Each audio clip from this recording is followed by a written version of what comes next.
Баршаңызға қайырлы күн достар. Менің асханама қош келдіңіздер.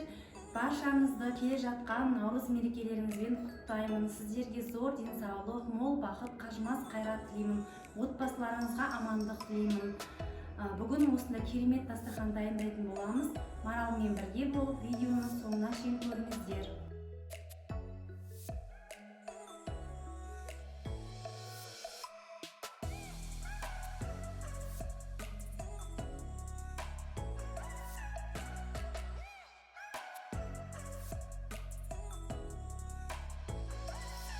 Өте дәмді, құнарлы қазақтың ұлттық тағамы қызыл ірімшік дайындаймыз.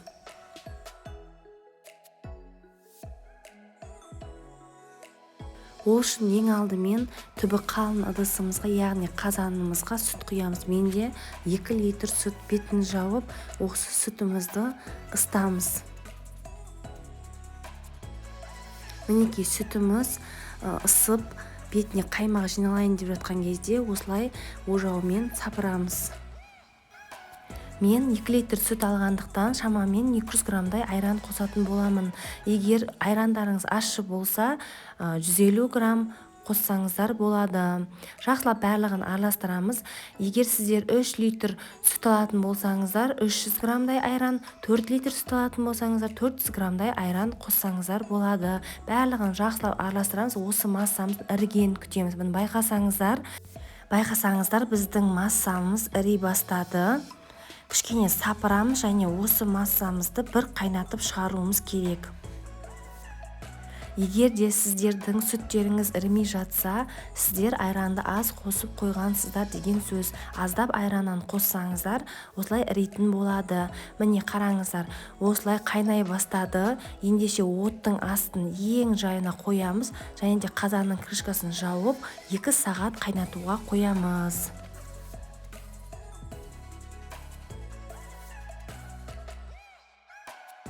Мінекей достар, 2 сағат уақытымыз өте шықты. Байқасаңыздар, біздің ірімшігіміз қызғылт түске ене бастады. Сол кезде дәміне қарап құмшекерден саламыз. Менде бұл жерде шамамен 150 граммдай құмшекер.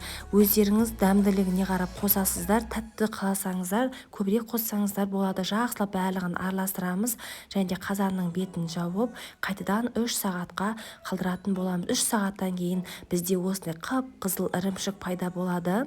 Оны сүзгішпен сүзіп аламыз.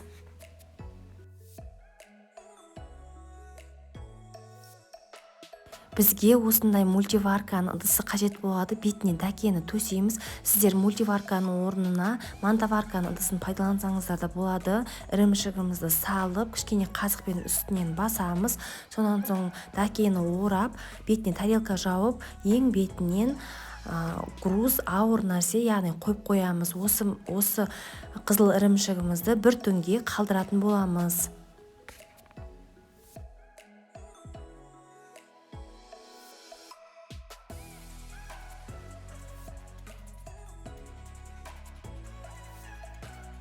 Өте дәмі тіл үйіретін қызыл ірімшігіміз дайын болды.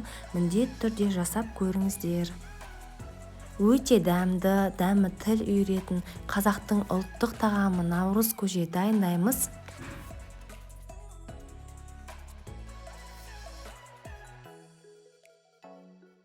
Наурыз көже дайындауға бізге ақ жүгері қажет, сары жүгері және де бидай, қайнатылған ет және қазы, мен оны турап алғанмын, тары, құрт және де айран. Жүгерілерді және бидайды алдын ала суға бұқтырып аламыз. Ең алдымен қазанымызға жылқының сүрленген етін және қазысын салып, үстінен салқын судан құямыз. Осы етімізді қайнататын боламыз.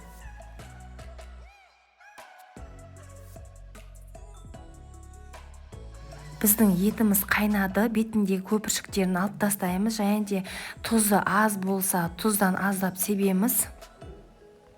Оттың астын жай қойып, қазанымыздың крышкасын жауып, шамамен 2-2,5 сағат етіміз толығымен піскенше қайнатып пісіріп алатын боламыз.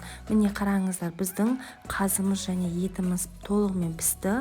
Арасында су тартылатын болса, аздап судан құйып тұрсаңыздар болады. Піскен етімізді осылай сүзіп аламыз.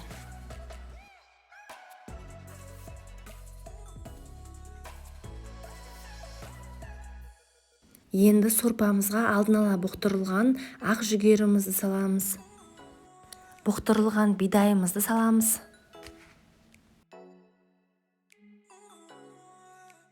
Алдын ала бұқтырылған сары жүгерімізді саламыз. Және де соңынан жақсылап жуылған тарымызды саламыз. Осы массамызды жақсылап қайнататын боламыз.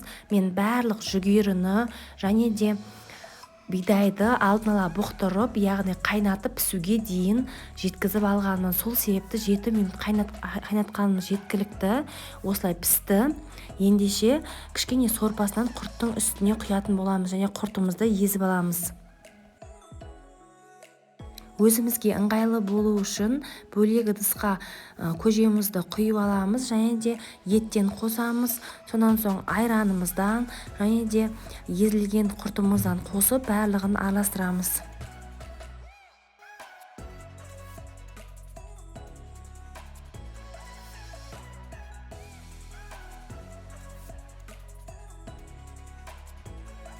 Дәмі өте керемет, дәруменге бай наурыз көжеміз дайын болды. Наурыз құтты болсын.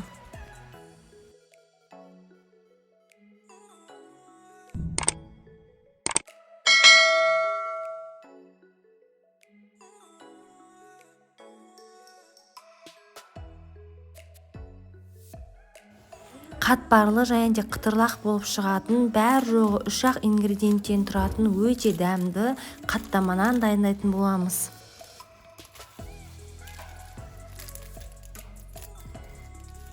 Алдымен кеңірек ыдысымызға салқын суымызды және тұзымызды салып, жақсылап араластырамыз. Сонан соң міндетті түрде електен өткізілген ұнымызды қосып, жұмсақтау, қолға жабыспайтын қамыр илейміз.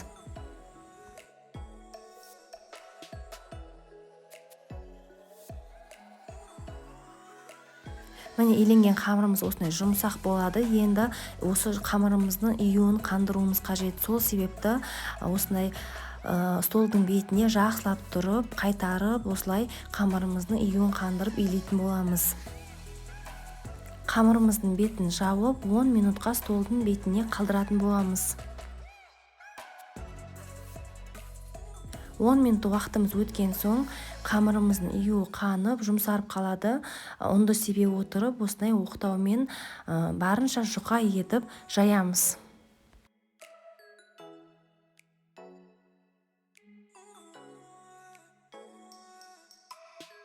Қамырымызды жұқа етіп дөңгелектеп жайып алған соң, алдын ала ерітілген сары майымызды дәл ортасына құямыз. Сары майымыз ыстық болмауы керек, және де қолымызбен осылай сары майды барлық шетіне қамырдың жайып шығамыз.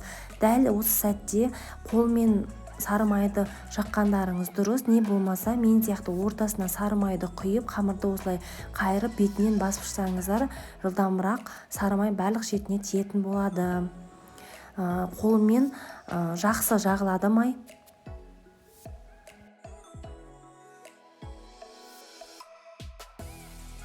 Енді қамырымызды бір шетінен бастап, нығыздап, осылай жақсылап орайтын боламыз.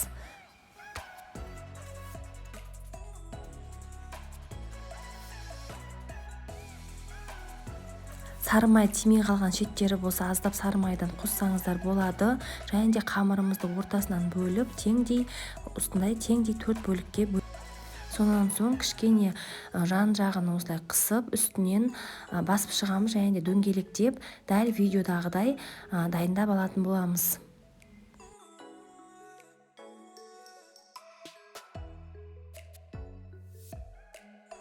Бәрін бір ыдысқа салып, бетін пищевой пленкамен жауып, 20 минутқа морозильникке салып аламыз. Уақыттарыңыз болмаса 10 минутқа салып алсаңыздар да жеткілікті. Сонан соң қамырымызды жұқалап жайып шығамыз. Жаю барысында аздап ұннан сепсеңіздер болады.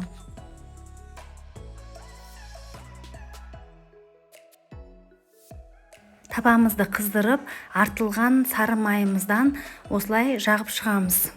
Және де қамырымызды салып, орташа отта пісіреміз.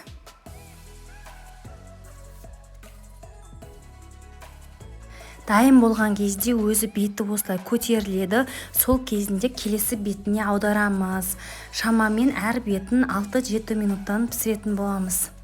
барлық қаттамамызды дәл осындай орташа отта пісіріп аламыз. Дайын болған қаттамамызды құрғақ майлықтың бетіне қоямыз. Сол кезде артық майлардың бәрі сіңіп кететін болады. Мінекей, астарыңыз дамды болсын. Бір жасағаннан шығатын, өте жұмсақ, нәзік, үлпілдек болып шығатын бауырсақ дайындаймыз. Міндетті түрде видеоның соңына шейін көріңіздер. Кеңірек ыдысымызға жылы сүтімізді құямыз. Және де құрғақ аштығымыздан саламыз. Менде осындай Пакмая фирмасының аштықысы. Осыдан бір ас қасық немесе 1,5 ас қасық саламыз. Барлығын жақсылап араластырамыз.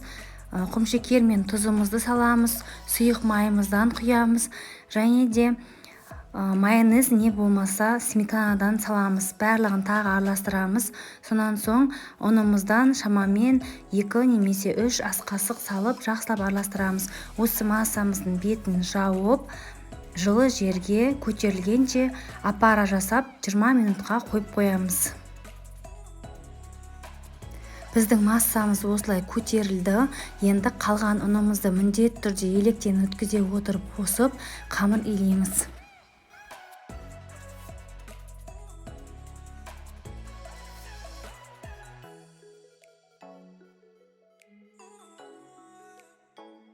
Бізде осындай жұмсақ қамыр шығады. Енді оның бетін пищеблонкамен жауып, тағы да көтерілгенше жылы жерге қойып қоямыз.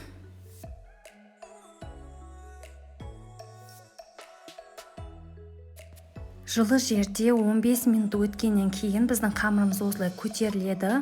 Енді қамырымызды жақсылап қайтарып, тағы да бетін пищеблонкамен жауып, тағы да 10-15 минутке көтерілгенше қойып қоятын боламыз. Міне біздің қамырымыз тағы да осылай көтерілді. Енді қамырымызды бір қайтарып аламыз және домалақтап жаятын боламыз. Бұл сәтте өте маңызды, қолымызды міндетті түрде сұйық маймен майлап алуымыз қажет, ешқандай ұн қолданбауымыз керек. Жақсылап осылай дәл видеодағыдай жасап шығатын боламыз.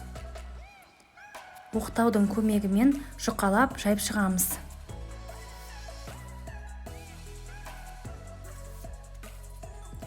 Міне жұқалап жайдық. Енді осы дөңгелекшенің көмегімен дөңгелектеп кесіп алатын боламыз қамырымызды.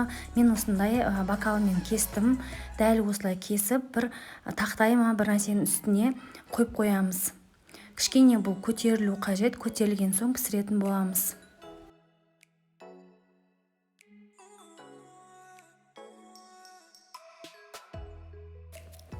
Біздің қамырымыз 15 минуттай тұрып осылай жақсылап көтерілді. Енді осындай шұңғылдау ыдысымызға майымызды құйып, қамырымызды пісіретін боламыз. Ыдысымызға қамырымыз сыйғанша салатын боламыз. Және де пісіру барысында келесі бетіне аударуды ұмытпаймыз.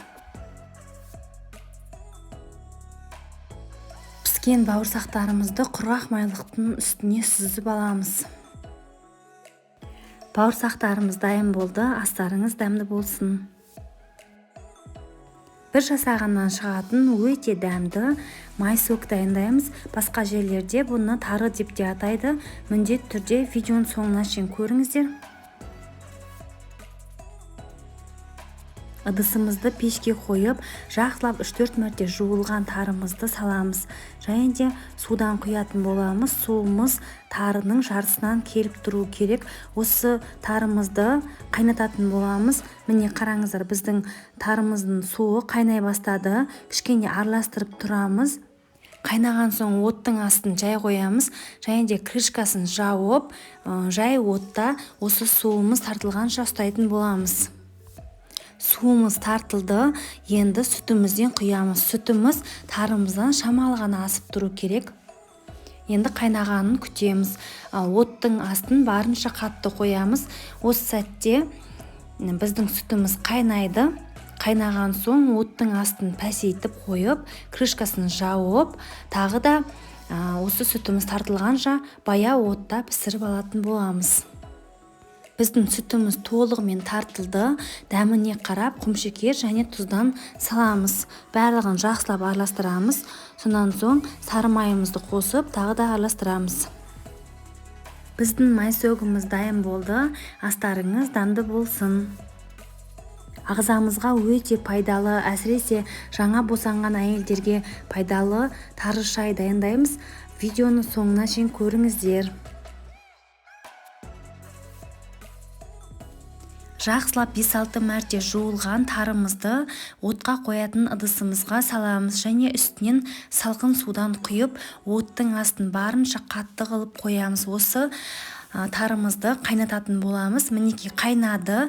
Қайнаған соң бетіндегі артық көпіршіктердің бәрін алып тастаймыз және де 10 минуттай тарымыз түбінде сеткасы бар шайнегімізге өзіміз қалаған шайдан саламыз. Менде осыны Әл-Хаят шайы 1 қасық салып, үстінен ыстық қайнап тұрған кипятоктан құямыз. Шайнегіміздің бетін жауып, шайымыз демделгенше күтеміз. Тары шай дайындайтын шайнегімізге ең алдымен қайнатылған тарымыздың суынан аздап құямыз. Сонан соң тарысынан да саламыз. Үстінен қойытылған сүтімізді құямыз. Менде шадринский сүті. Сонан соң қызыл шайымызды құйып шығамыз. Аздап өздеріңіз қалауларыңыз бойынша құмшекер салсаңыздар да болады. Біздің шайымыз дайын болды, өте дәмді болып шықты. Ең бастысы құнарлы шай.